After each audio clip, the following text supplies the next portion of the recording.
प्रयागराज में यम के आने की आहट, महाकुंभ में मौत का साया, शंकराचार्य या मठाधीश कौन बचाएगा? देखिए हमारे इस खास विशेष रिपोर्ट में।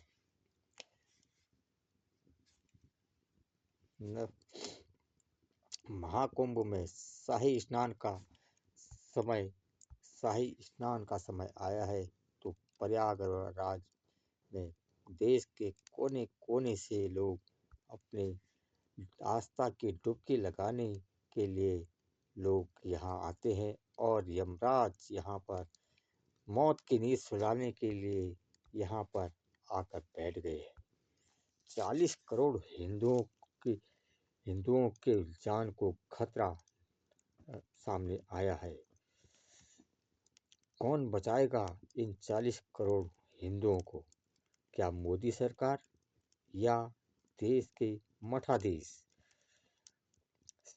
13 जनवरी से महाकुंभ प्रारंभ हो रहा है और महाशिवरात्रि के दिन महाकुंभ का समापन होगा। यहाँ पर साधना, मोक्ष और धन की प्राप्ति के लिए लोग यहाँ पर आते हैं। देश के कोने कोने से लोग आस्था की डुबकी लगाने के लिए यहाँ आते हैं। सब साधी सन्यासी और देश के नागा साधु लोगों के लिए यहाँ पर अलग अलग अखाड़ों का इंतजाम किया गया है। खासकर साफ सफाई का विशेष ध्यान यहाँ पर रखा गया है। मोदी सरकार ने साफ सफाई और सभी को सुरक्षा महसूस मुहैया कराने के लिए अपने पूरा ताम झाम लगाया है। अखाड़ों का भूमि पूजन भी यहाँ पर संपन्न हो चुका है।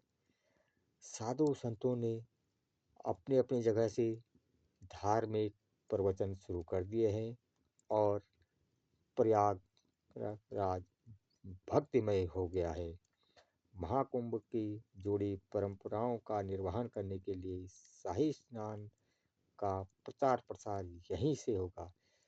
इसी बीच देश के शंकराचार्य अभिमुक्तेश्वर जी ने एक बयान में कह दिया कि गंगा का जल आचमन योग्य नहीं है। इसको देखते हुए सभी के रोंगटे खड़े हो गए हैं।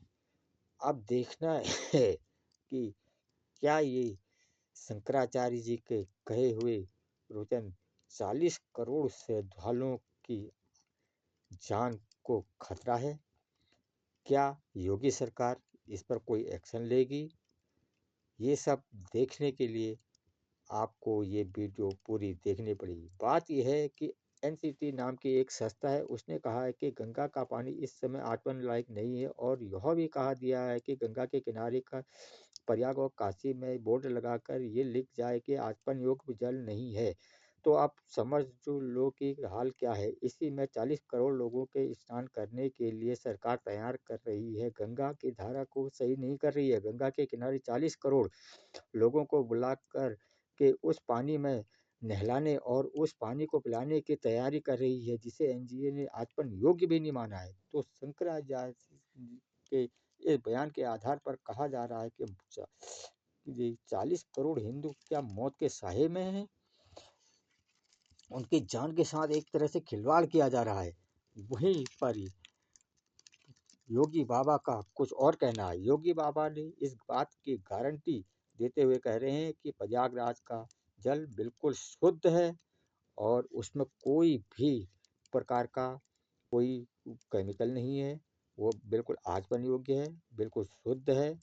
उन्होंने ये अपने भाषण में बताया।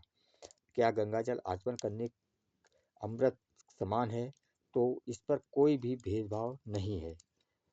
अब देखना है कि क्या योगी जी और शंकराचार्य जी के वचनों में कोई अंतर है। अब हकीकत देखना होगा।